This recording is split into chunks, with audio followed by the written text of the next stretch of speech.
Salut à tous, je m'appelle Do Miono, depuis Labo Média au Cameroun, et je voudrais partager une astuce avec vous pour ceux qui utilisent les claviers MIDI et le logiciel Cubase. Comment faire pour filtrer les informations de pitch bend et de modulation qui sortent lorsque on joue sur le clavier. C'est-à-dire, vous pouvez avoir ce problème, votre clavier est déjà défectueux et alors vous en avez marre d'avoir toujours ces informations-là qui sortent.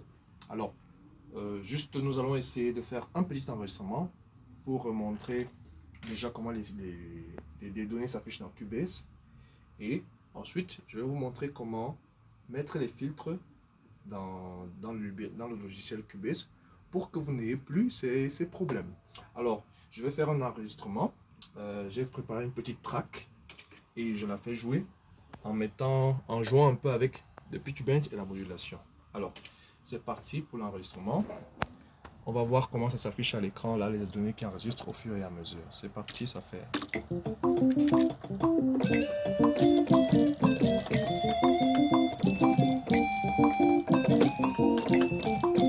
Je vais mettre la modulation.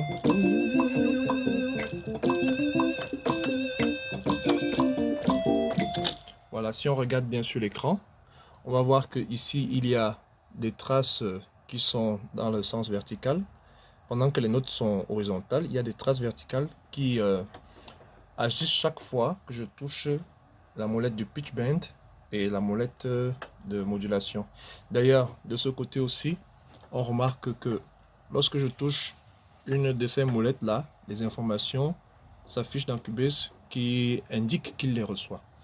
Bon, maintenant, je vais vous montrer quelles sont les différentes astuces. Il y en a, on va dire, deux grandes astuces. La première, c'est d'utiliser les préférences dans Cubase. Je rappelle que cette astuce marche pour Cubase 5, mais aussi pour Cubase 11 que j'ai actuellement, Cubase 11. Mais toutes les versions de Cubase aussi avant, c'est-à-dire Cubase 6, Cubase 7, Cubase 8. Bon, je ne peux pas certifier dans les Cubase SX et tout, mais c'est généralement les mêmes paramètres. Donc, alors, bon, il y a la première astuce, comme je disais, c'est d'aller dans les préférences. La deuxième astuce, c'est d'utiliser des filtres par piste. Donc, sans plus perdre de temps, je vous montre. Alors, premièrement, on va dans le menu de Cubase, édition. Édition qui est juste là. Je prends édition et je cherche préférences. Désolé pour la qualité de la vidéo. Alors, voici préférences. Comme j'ai deux écrans, il s'agit donc de chercher dans le menu de préférences la partie qui a MIDI et on voit là qu'il y a les filtres MIDI. Je clique sur les filtres MIDI et voici donc les différentes options que je peux filtrer.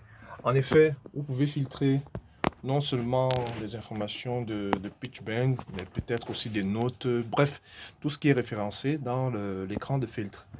Alors dans le filtre, on va choisir, il y a deux tableaux. Le premier tableau peut faire les filtres uniquement en enregistrement.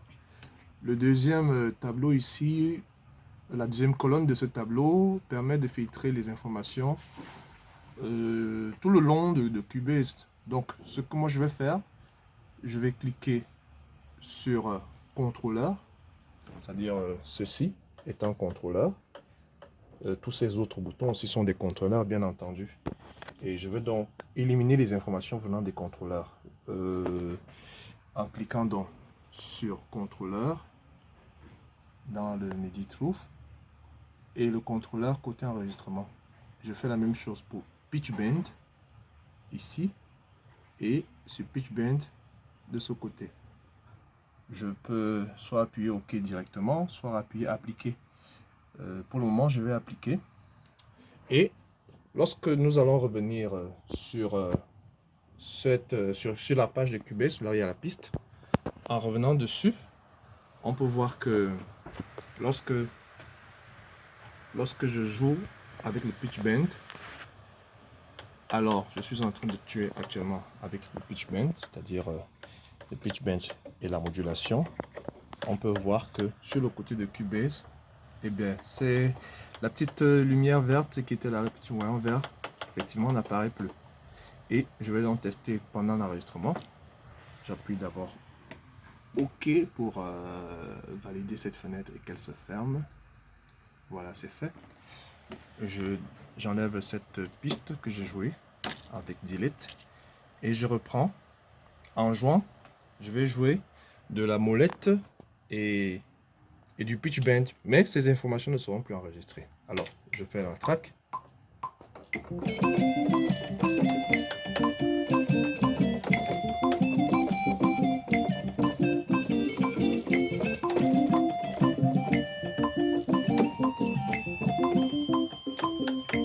Voilà. Alors, on voit bien effectivement que ces sons ne sont plus modulés ou influencés par toute la molette du pitch bend et la molette de modulation. Donc, c'est la première, on peut dire le premier astuce qui était d'aller dans préférence et de choisir dans préférence. Il y a une autre manière de le faire. Je vais d'abord repartir dans préférence pour cliquer, enlever ce contrôleur que j'ai activé, n'est-ce pas, afin que nous puissions vivre l'expérience différemment. Voilà, je vérifie. On voit bien que j'ai réactivé en enlevant les filtres, que j'ai enlevé les filtres et maintenant les filtres sont revenus. C'est-à-dire que si je joue du pitch bend, là, ça devient actif. Bon, la deuxième astuce est de venir donc... c'est une astuce, je l'explique d'abord rapidement. Il s'agit de faire un pré-réglage, un petit filtre dans chaque piste. Et il faudra donc, selon la piste où on veut le pitch bend, où on va enlever quelque chose, il faudra venir activer ce petit bouton qui est prévu dans Cubase. Pendant que la première astuce est globale, celle-ci elle est plutôt locale, c'est-à-dire que je vais l'activer sur certaines pistes et laisser peut-être sur d'autres. Donc, comment ça se passe? On la découvre ensemble. Alors, premièrement, sur l'édition de piste, ceux qui ne voient pas l'édition de piste, il y a toujours un moyen d'activer l'édition de piste, soit dans Cubase 11, il y a cette astuce. Dans Cubase 5, je crois que du même côté vers le haut, vous devez voir aussi des boutons à cliquer qui vous permettent de sélectionner les différentes vues que vous voulez. Alors moi j'ai pris d'afficher l'inspecteur et comme je disais, il y a ce petit bouton qui apparaît. Vous avez vu, j'essaye c'est écrit transformateur d'entrée. Alors, dès que je l'affiche, il me pose une question locale ou globale. Bon, local, ça va être certainement sur la piste. Je vais prendre global parce que je veux des réglages un peu globaux. Et certains d'entre vous ont déjà vu cette fenêtre, certainement. Sur cette fenêtre, elle permet de transformer tout ce qu'on joue. Elle est très intéressante. Alors, généralement, ça se présente comme ceci, parce qu'il n'y a aucun réglage. Bon, j'ai utilisé module 1, mais nous allons, dans le cas de notre exercice, utiliser module 2. C'est la même chose. Alors, qu'est-ce que je fais? Premièrement, je prends le plus qui est ici et il m'affiche une ligne où il me demande de choisir des paramètres. Dans ces paramètres, je ne voudrais pas travailler sur des notes, je cherche à travailler sur les contrôleurs et le pitch bend. Donc, je vais faire deux lignes. Je prends contrôleur. Je vais maintenant ici, pour sa transformation, il transforme comment? Il va faire un filtre sur ce qui va se passer, sur tout événement qu'il reçoit sur la piste. Alors je clique sur filtre et c'est tout. Ça veut dire que maintenant, si je joue sur mon clavier, en mettant la modulation, La modulation n'est plus active. Si je ferme, il y a un bouton là pour éteindre ce pré-réglage.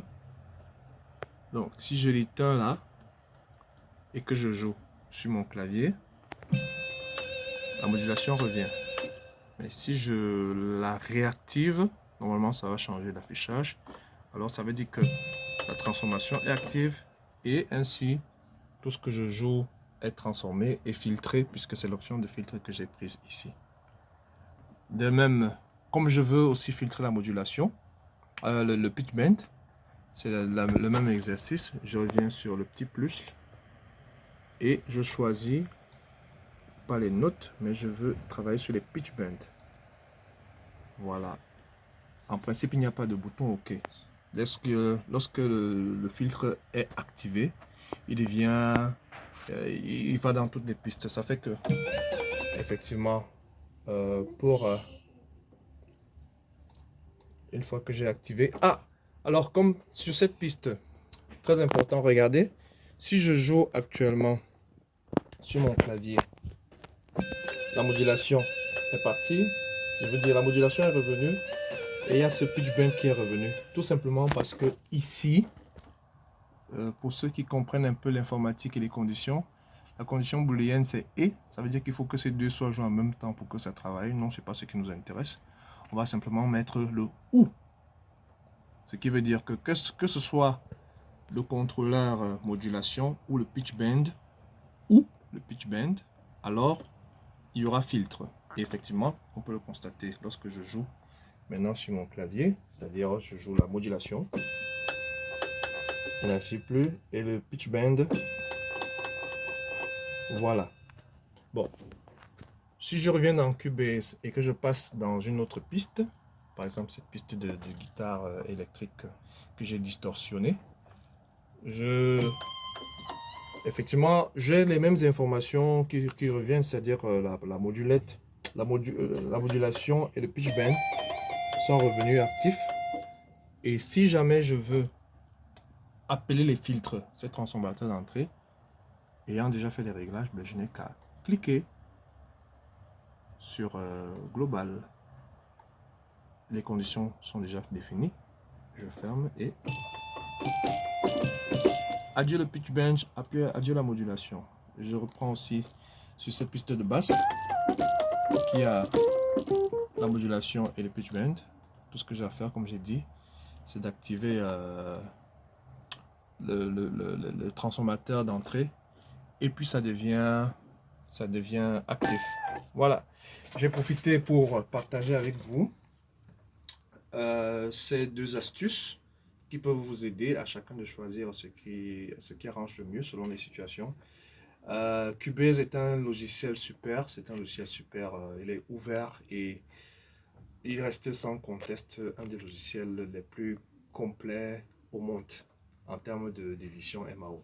Sans vouloir faire la publicité, mais je trouve ça, je kiffe trop. Donc voilà, en gros les amis, cette première vidéo de Labo Studio Media, je suis assisté ici par ma fille Julia qui s'efforce de me filmer pendant que je vous transmets cette astuce. Elle fait coucou à la caméra. Et ensemble, nous disons ciao et à bientôt pour plus de vidéos. Bye bye bye bye bye bye bye.